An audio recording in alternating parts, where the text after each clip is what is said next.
Imagine living in Los Angeles for close to free. You can do this without finding a miracle rent deal. In fact, you would own the property while tenants help you pay the mortgage.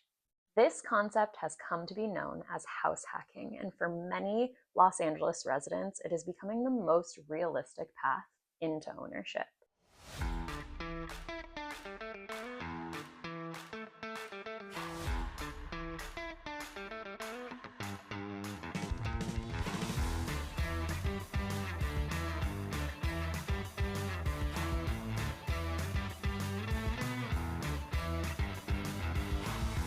In this video, we are going to talk about what house hacking actually is, why it's become so popular in expensive markets like Los Angeles, and what you stand to gain if you do it the right way. Then we're going to tour an active listing that shows you how this can work in real life. All right, so let's talk about it. What is house hacking? Generally, house hacking is when you buy a home and you find a way to generate income from it while you live there. The concept is not new, but it is certainly gaining a lot of popularity today. Instead of just paying a mortgage every month, you find a way to generate income. Maybe it's renting out units or just some extra space so that you can have help paying down your mortgage. In Los Angeles, house hacking can take many different forms. You might buy a duplex or a triplex, live in one unit, and rent out the others. You might buy a single family home with an ADU in the backyard and live in the single family home, rent out the ADU. On the more creative side, I have even heard of people renting out their backyards as sniff spots. So dog owners can come to the backyard, bring their dog, let them off leash, have some time to sniff around and play in a safe, enclosed green space. So how the income is sourced varies, but the goal is always the same with house hacking. You are working to reduce your cost to live in Los Angeles while building equity in an asset that you own. So why is house hacking so popular? For many people, the idea of owning a home here feels out of reach. A traditional single family home where you carry the entire mortgage payment on your own runs a really high premium in this city. So house hacking really achieves a couple of things. The first is it relieves affordability pressure. And the second is it offers flexible living situations. Los Angeles has a huge population of students, creatives, remote workers, so the demand for a rental room or an ADU is pretty high. In other words, house hacking is a practical strategy here. So as a house hacker, what do you stand to gain?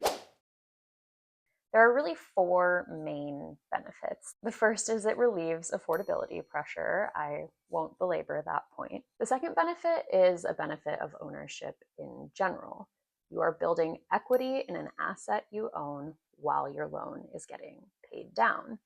When you own property, the appreciation of your property's value is working quietly in the background, building your equity without you having to do anything extra.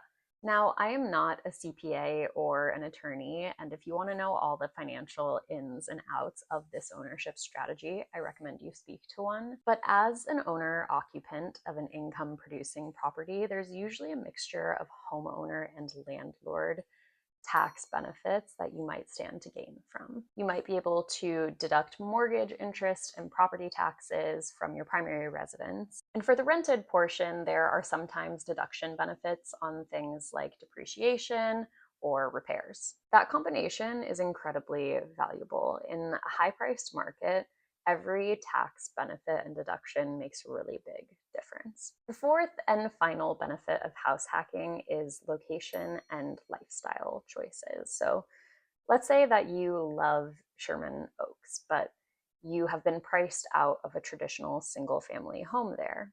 House hacking might allow you the flexibility to live closer to where you actually want to be in LA. So there might be a single family home with an ADU in the backyard that lowers your mortgage payment just enough to put you closer to the action, if you will. So instead of moving further away just to afford a home, you might be able to stay in or near the neighborhood you would really like to be in. Now, as with any good things, there are trade-offs and risks involved with house hacking. When you are renting out units in your home, you are taking on landlord responsibilities and, importantly, sharing space with the people paying to live there. As a landlord, you are responsible for screening tenants, collecting rent, handling conflicts if they arise. You have to do repairs. All of these elements take time, they take energy, they take particular financial planning. So if you're considering taking on house hacking as an ownership strategy, you need to make sure that you have the bandwidth for all of these things. Now, if you're looking at purchasing with the intent to rent, there are always local zoning and landlord laws to be aware of that you must comply with. Some cities have particular regulations for ADUs, room rentals, and short-term rentals, so you need to make sure that you are in compliance with all local laws and zoning. Again, I am not an attorney, but it is really recommended that you speak to one before you take on a house hacking property. Finally, as a landlord, you will learn that there will be months where a unit sits vacant for a while or something breaks.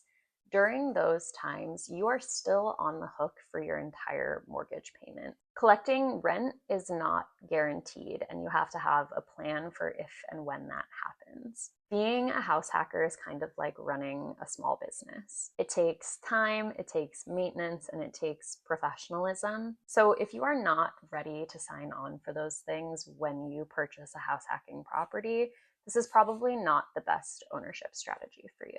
Okay, so we've covered what house hacking is, why it is so popular in a city like Los Angeles, and what some of the benefits are, and what some of the drawbacks are. Now let's go take a look at a property that offers huge potential with house hacking. The layout makes sense, the rental potential is strong, and the numbers can work for an owner-occupant who wants to live here and benefit from the property paying for itself. Let's go see it.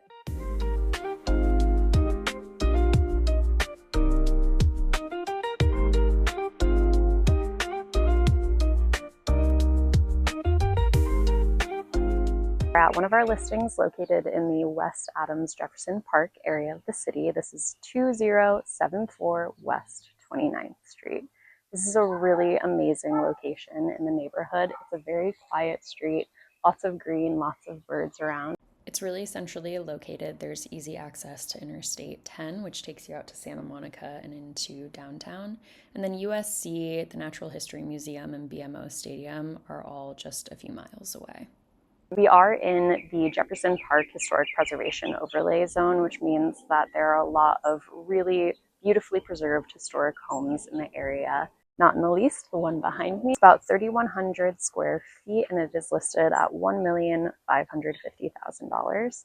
All right, let's get inside and see it.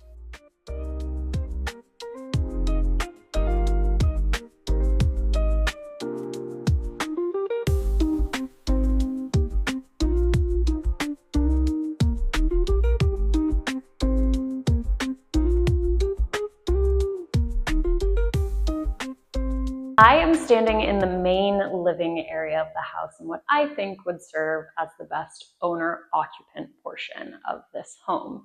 You have the living spaces, living room, dining room, kitchen on the right half of the house, and you have bedrooms and potentially office spaces on the left half of the house. How many bedrooms is up to you.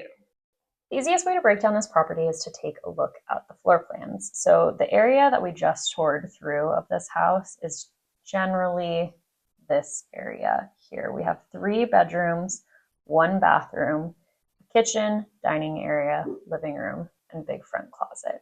It's perfectly livable as is. There might be potential to create more of a primary suite by combining the bedroom and bathroom here, or potentially kicking out into the hallway here in the back and adding a bathroom to the main floor space. Now I'm going to take you to this little junction in the house. I'm standing in this doorway here because this is where this property gets very interesting and opens up the potential for rental income. To my left is a bonus room and a staircase that will take you up to an additional 2 bedrooms and bathroom. This is the rear facing bedroom, and this is the bedroom toward the front of the home. To my right is a washer dryer space, another bonus room, and a staircase that will take you up to another 2 bedrooms, 1 bathroom living space. So if you wanted to leave the back portion of the house as entirely rental income as 1 or 2 units, you could really just wall off this area here or install a permanently locked door, and that would leave you with the whole front half of the house. But we are here to talk about the house hacking potential of the home, so let's run through a couple of scenarios. And scenario 1 would be creating 2 separate rental units with the back portion and upstairs portions of the house. So there is an entrance to the house through this laundry area.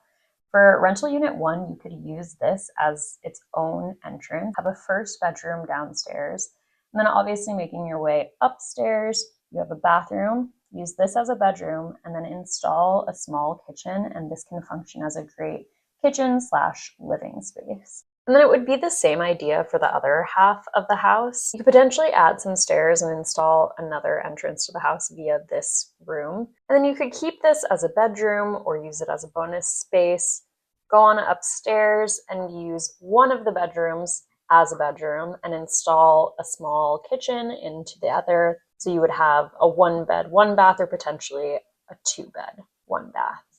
Just to give you an idea of current rents in the area, 2 bed, 1 bath units in the neighborhood have rented for between $2,250 and $3,150 in the last few months.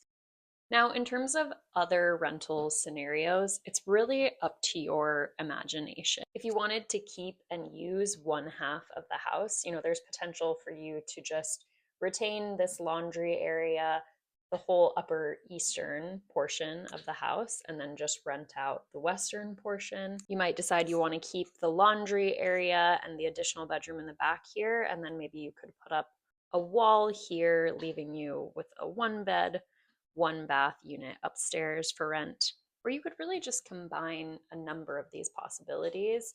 Great thing about house hacking is that you get to decide what you want to use for your living purposes and what you want to use as rental income. So with the addition of a kitchen or 2, there really is tons of house hacking potential with this property. It's really up to you, your imagination, and how you would envision utilizing the space. If you want to come see it in person, I'd be happy to show you around. My information can be found in the description below. Reach out to me via phone or email. Otherwise, if you want to explore house hacking opportunities across the city, there are many. I would be happy to explore the potential with you. Again, my name is Dana Pieper. I am with Sotheby's International Realty. Let's connect.